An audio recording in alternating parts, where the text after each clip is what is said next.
We want to talk a little bit about the lines, the differences that separate Arabs from Turks and Iranians. Yeah, these are three different languages. And they're not only three different languages, but they belong to three different groups. They are totally unrelated languages. Right. Arabic is a Semitic language related to Hebrew. Turkish is a Turco-Tatar language related to Tatar and Mongol, and more distantly to Hungarian and Finnish. And Persian is an Indo-European language related to the languages of India and more distantly to the languages of Europe. I mean, in Persian, father is Pedar and mother is Madar and brother is Biradar. That tells you to which language family it belongs. Right. Kinship terms are basic. So much for the claims of pan-Islam. Yeah. I mean, you have these three languages, which, as I say, are not only different, but unrelated, except, of course, for the large vocabulary of Arabic loanwords right. in both, and a lot of Persian loanwords in Turkish. That's a very important distinction. Yes. Fundamental, I think. Yeah. Again, at the risk of using the pronoun I and overusing it, I know something about these differences because I come from a mixed Arab and Persian ancestry. For those uninitiated, we know that my last name means the Persian. And my mother came from very, very long Arabic tradition. Her ancestors had been in Greater Syria and Lebanon for a very, very long time. But my great-grandfather on my paternal side had come from Iran in the 1850s. And my late and beloved mother always had a word or two about these Persians who came to her part of Lebanon. From afar, maybe to the uninitiated, these people have striking similarities, but we know they don't. We know they don't. We know that the Persians are completely sui generis in many ways, and we know that the Arabs are very different. We know the Turks are very different, and I know that one way of thinking about this, I learned from you, that it depends on whether you define Turkey as a European country or a Muslim country. It depends on where do you enter Turkey. And so what about these lines and differences? Yes, well, most people from the Western world who go to Turkey go from the West, from Europe or America, and arrive in Istanbul. I first set foot in Turkey from the south. I had spent some time in Syria, and before that in Egypt. And my first experience of Turkey was in Ankara and other places around there, and later in Istanbul.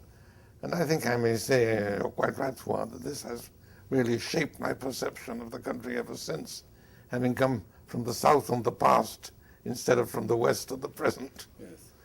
But there is another point which I think is important, the difference between the Turks and the Persians on the one hand, and the Arabs on the other. It was the Arabs, of course, who created the great Islamic state and the great Islamic civilization from the 7th century onwards. But then, as we know, the Arabs lost control. They lost control of the civilization of the state which they themselves had created. And they became a subordinate element. And the Middle East was ruled or contested by non-Arabs, mainly Turks, and then from the 16th, 17th century onwards, Persians as well. Now, Turkey and Iran, Turkey and Persia, whichever you like to call it, are real countries in the European sense of that word. Let me explain what I mean. In Europe, there's a country which is called Denmark, inhabited by people called Danes who speak a language called Danish. There's a country called Spain, inhabited by Spaniards who speak a language called Spanish, and so on and so on. And their loyalty to their country is known as patriotism. That pattern does not apply anywhere in the Arab world, with the possible exception of Saudi Arabia, a very problematic exception. It does apply very clearly in Iran, and in a different way in Turkey. Iran is a country of great diversity of population. If you look around it, there are all sorts of ethnic minorities. There are Turks of various types. There are Arabs. There are Baluchis. There are Kurds. But they have a clearly defined common sense of identity. The difference is that in Iran, they have patriotism. In the Arab countries, they have nationalism. That's a big difference. It's a very big difference. You can't have patriotism where you don't have a clearly defined relationship with the country. In Iran, they are patriots. And the same is true in a somewhat different way in Turkey. We've been calling the country Turkey for 1,000 years. In Turkey, they only adopted the name after the First World War. This was a European name because it wasn't the local pattern. We think of, let's say, Denmark inhabited by Danish-speaking Danes, Turkey inhabited by Turkish-speaking Turks. It's obviously the same pattern. No, it isn't obviously the same pattern because they didn't see it that way. We have, for example, reports. I spent a lot of time reading diplomatic reports in both ways, including reports from Ottoman ambassadors who were sent to various places in Europe in the 17th, 18th centuries. And a recurring theme is they are angry and insulted when they are referred to as a Turkish ambassador. Because for them, at that time, Turk meant the peasants and nomads of Anatolia. So they wanted to be Ottoman. Ottoman ambassador, Right. or the ambassador of the Islamic Caliph. Right. Turkish was insulting. It's only in much more recent times that Turks have accepted to call themselves Turks. Previously, as I say, it was an ethnic term. It was not. It was a social term and a derogatory one. So in Iran, very much so. In Turkey, to a lesser but still very significant extent, you have patriotism as distinct from nationalism. And I think that that is a very, very important distinction. In the Arab world, the nearest approach to patriotism, I would say, is in Egypt. Would you Right. agree with that? I would agree with that. A while ago, it becomes like, 15 years ago. I mean, some years ago, I was given the chance to review your book. I think the big book on the Middle East, the last 2,000 years, for the New York Times Book Review, and something struck me about that work. There was a word you used about Turkey, which immediately just resonated to me. I didn't know much about Turkey, but it caught for me what I took to be the essence of this Turkish experiment and the Turkish people. You said the Turks were very earnest people. And this struck me as a very, very wise and quite, it distilled to me what I knew about, what I thought about Turkey. And you had sketched the sweep of Islamic history of these three populations, the Arabs who conceived the message of Islam, and then as in a relay race, they passed on to the Persians, who took a lot of, who gave us what Islamic philosophy and so on, which is really basically was Persian. And then the rise of the Turks, who picked up their role, and the role was that they would defend this. They would be soldiers and administrators, and they would defend this world of Islam and negotiate the terms of its engagement with Europe. And I thought that was a very, very apt way of summarizing these three different populations, the Arabs, the Persians, and the Turks, and the roles they played in Islamic history. What impresses me about the Turks is they accepted responsibility for their own history. Yes. And the Arabs haven't. I think that's a very big difference. Well, they had originally, but then they lost it. When? How would we say that? I would say from the time of the Seljuks onwards. Okay. So in a way, they stopped, they lost political power. Yes. I mean, they no longer ruled. Right. And particularly in their relation with the outside world, for several hundred years were negotiated by the Turks. Right. And this acquitted them of a certain kind of responsibility for their own history. I mean, that's a very different marker between the Arabs and the Turks. Exactly.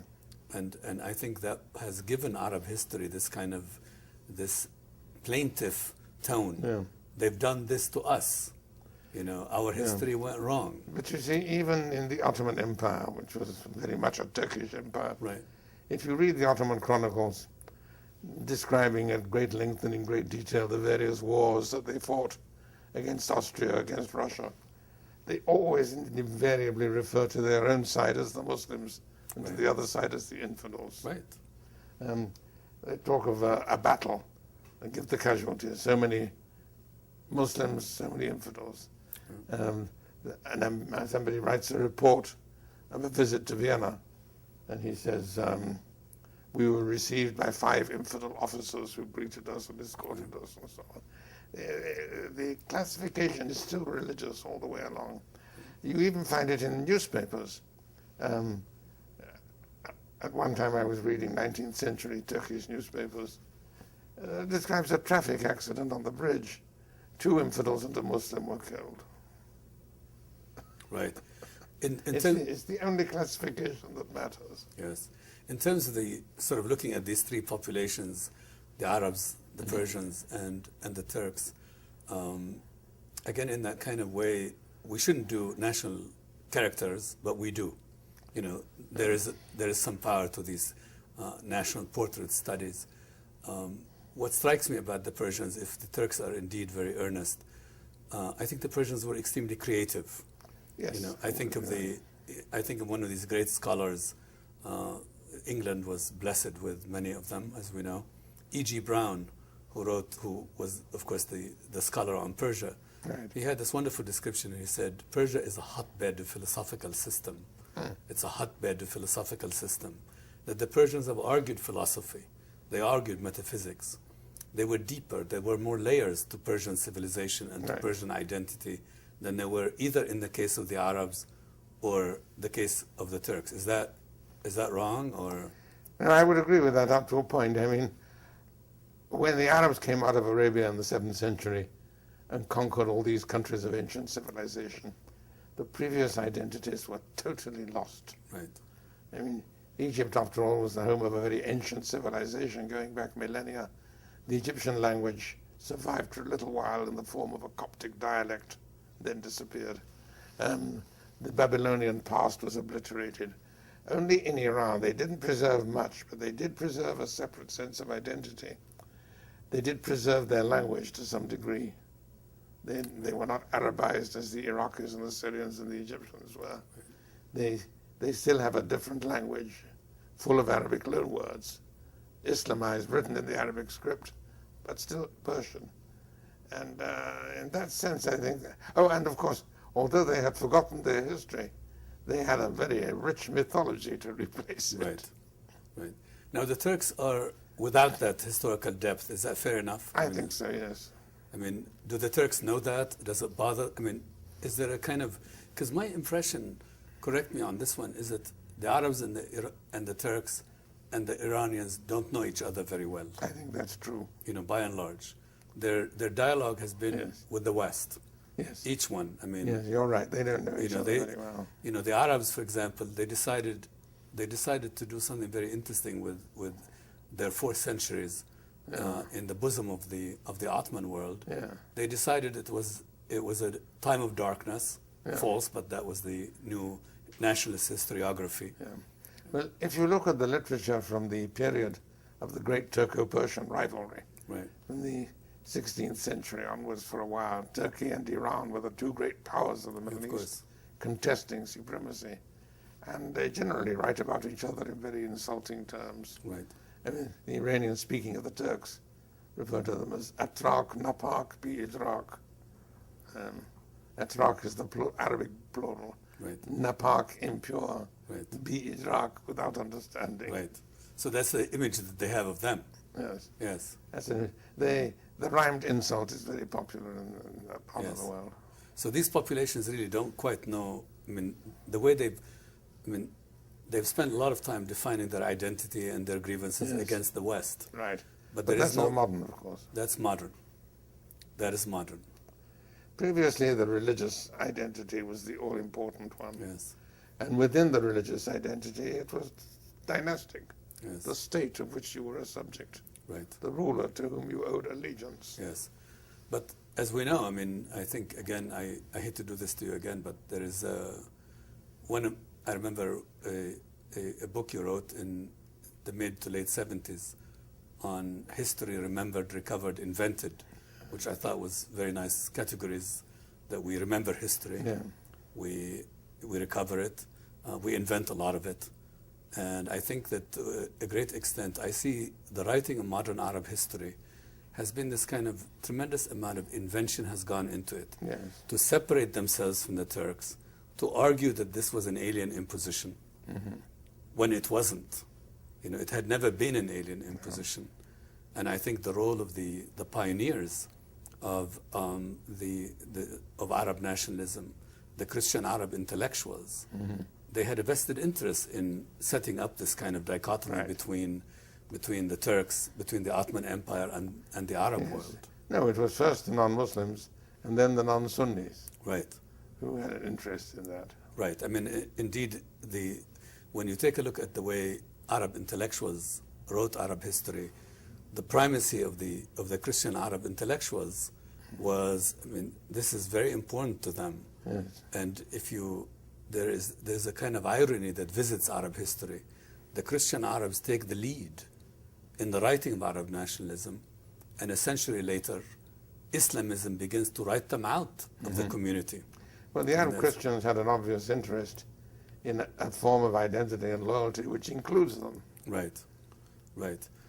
As against one which would exclude them. How do we read like something like the Arab Awakening by George Antonius?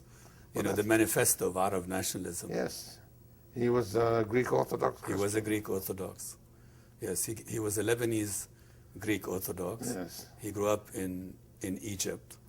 And then he wrote this famous manifesto, the Arab Awakening, in 1938. Right. And I actually had to develop a certain curiosity about George Antonius.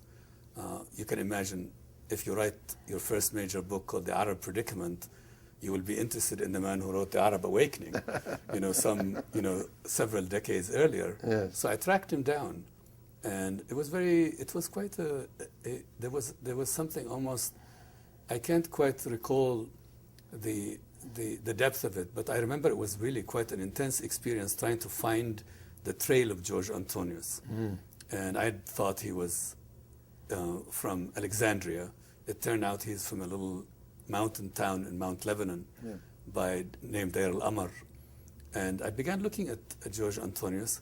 He did his work courtesy of this a very, very wealthy Chicago industrialist who was interested in the Arab world, a man named Charles Crane of the famous King Crane Commission. So I tracked him down, and I found his papers in a clapboard house in New Hampshire, in Hanover, New Hampshire. And then eventually I wanted to see where he was buried. And I go to the Greek Orthodox cemetery in Jerusalem. And I find George Antonius buried there. He had died in 1942. And on his tombstone, there was these famous lines, "Arise and awaken, ye Arabs," from which he had drawn the title of the Arab Awakening. And he was a very tragic figure. The history he's told was completely false. It wasn't really history. It was, if you will, to use the categories used, it was invented history. He wanted to construct this Arab identity, and he willed it in this book. Yeah. And he had quite a measure of success. He had a lot of influence.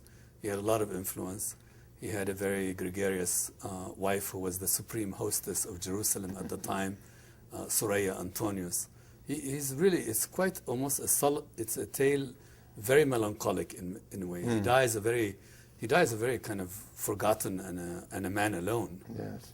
But he had invented this idea of this modern Arab consciousness, and it took off.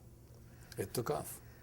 Obviously, members of minorities have a clear advantage in having a national and ethnic rather than a religiously defined identity. Right. How does Iran, if you will, you already warned that people can have multiple identities, but how does it negotiate the terms of engagement between sort of the Persian pre-Islamic past and this new identity that this clerical class put on it? Well, this is changing now in the present regime. I mean, previously the rediscovery of the ancient past was a source of great pride and a pillar of Iranian patriotism and Right. more generally self-awareness. But the present regime are against it. I mean, they strongly condemn, for example, the cult of Cyrus. Right. And Cyrus was a great hero of the previous regime. And he was, of course, a seminal figure to the Shah, Yes. Shah Muhammad Reza Pahlavi, because he wanted Yes. to. Oh, I remember vividly the occasion when the Shah went to visit Cyrus's tomb in, what was it, 71 or 70? Yeah, exactly. Something like that, the beginning of the 70s, to celebrate the 1000th anniversary Right. of the foundation of the Persian Empire by Cyrus. And a number of people invited from all over the world, of whom I had the privilege to be one. And we were taken out there, and there we were placed in a, not exactly a building, a sort of construction which they had set there for us to sit. There was the tomb of Cyrus just opposite and on the ground. And then the Shah descended in a helicopter from the skies, stepped onto the helicopter, addressed a speech to Cyrus, To Cyrus. which was amplified. Yes. Very dramatic speech, of which all I can remember is the final phrase. He said, "O mighty Cyrus, you may sleep in peace, for we are awake." Yes.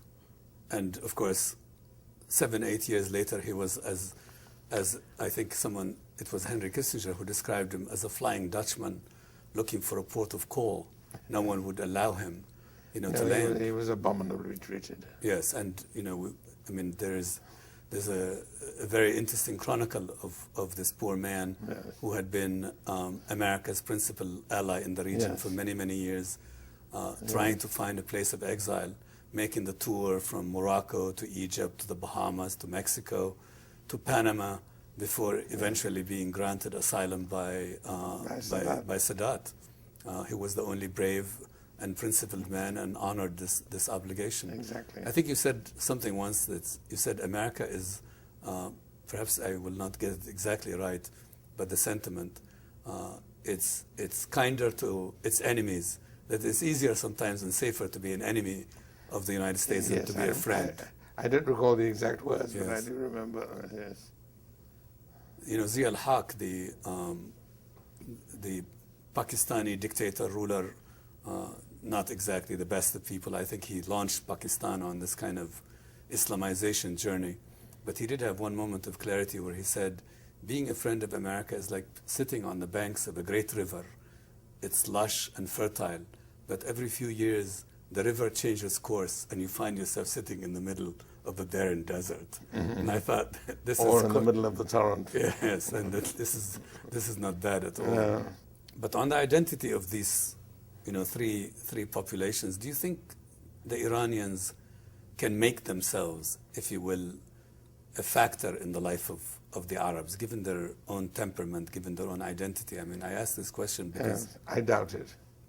Yes. Even under the present regime, this is an Iranian state, Right. and its primary loyalty is patriotism. Right. Its primary loyalty is to the idea of a Persian nation. I think so. Yes. That's the impression I have. What do you make of this very, very facile thing? Because, we can only think about these great civilizational questions in very facile ways, such as the predilection about the revival of the Shia. That somehow or another, all of a sudden, we're in the middle of a Shia revival. Well, that's certainly happening in Iran. Yes. How far it'll go, I don't know. Yes. I'm a historian, not a prophet. I deal with the past, not the future. Not the future. Exactly. But nevertheless, is that a revival of Shiaism, or is this just basically the... I don't think it's a revival of Shiism. I think it's an exploitation of Shiism by the regime. And in many ways, it's probably the argument could be made that the entire Khomeini dispensation, the entire Khomeini order, was a rebellion against Shiaism. In a sense, against the great Shia traditions Right. of quietism, the great Shia tradition of the clergy not being overly involved in politics. And I think there is more of the way I look at the Shia world today, there is much greater authority for this very humble man, Grand Ayatollah Ali Sistani, sitting in his home in Najaf, than there is to Ali Khamenei in Iran with state power and money and goons and thugs working for him. Yeah. No, they are discrediting their cause. Exactly. I mean, when I don't know if I ever sort of gave you the details of visiting Ali Sistani. You come to a small lane in the bazaar in Najaf, just a few steps away from the shrine of Imam Ali in Najaf, and you come to the home of the great Ali Sistani. And there is just a simple house in just a nondescript lane. There's a piece of batik separating the house from the street, and you walk in, and there is the residence of Ayatollah Sistani. And the simplicity of the man and the modesty of the man and his insistence, if you will, on that the clergy should remain out of politics. You know, he has guided, if you will, in a subtle way, this transition in Iraq, and he has been a friend of the democratic experiment in Iraq. Had it not been for him, I think there is, you know, the blood would have been to the knees in Iraq. And this, to me, represents that kind of high clerical tradition of Shiaism. It's also Sunni. You have this tradition that one does not get involved in government. Yes. You remember the story of Muhammad Abdu? No. Muhammad Abdu left Egypt at a certain point and went to Lebanon. Right. And you might say he was self-exiled from Egypt. And an Egyptian journalist went to interview him and asked him all sorts of questions about his beliefs and doctrines, which he answered. And then the journalist started asking him political questions, which he refused to answer. Right. And the journalist said, well, aren't you interested in politics? And his answer is famous. He said, أعوذ بالله من السياسة ومن فعل السياسة يسوس ومن حرف السين الداخل في السياسة. Right. So he wanted nothing to do with politics because he thought it was a realm of compromise. On the other hand, you have someone like, you know, today, the most influential, possibly the most influential Sunni preacher in the Arab world, the Sheikh of Al Jazeera, which is Yusuf Qardawi, makes his home in Doha. He's Egyptian. He's Egyptian. He's a member of the Muslim Brotherhood, and he is Egyptian, and he chose to make his home in Qatar, and exercise enormous sway in the Islamic world. Masters, you know, he's equivalent, if you will, to the televangelist in the United States. I mean, he's very comfortable with television, very comfortable with the modern means of communication, and has enormous sway in the region as a whole. And he knows how to use it very skillfully. There is, again, to quote the late Egyptian diplomat Tahsin Bashir, he said about Qardawi, he said he combines a kind of zeal and cunning, and he's very good at it. I mean, he knows how to play that medium, and he knows how to do politics, and he understands what it takes for him to maintain his little presence in Doha. He stays away from the internal affairs of Qatar. He has nothing to say about that, but he has a lot to say about the wider Islamic agenda. And he's certainly very intelligent.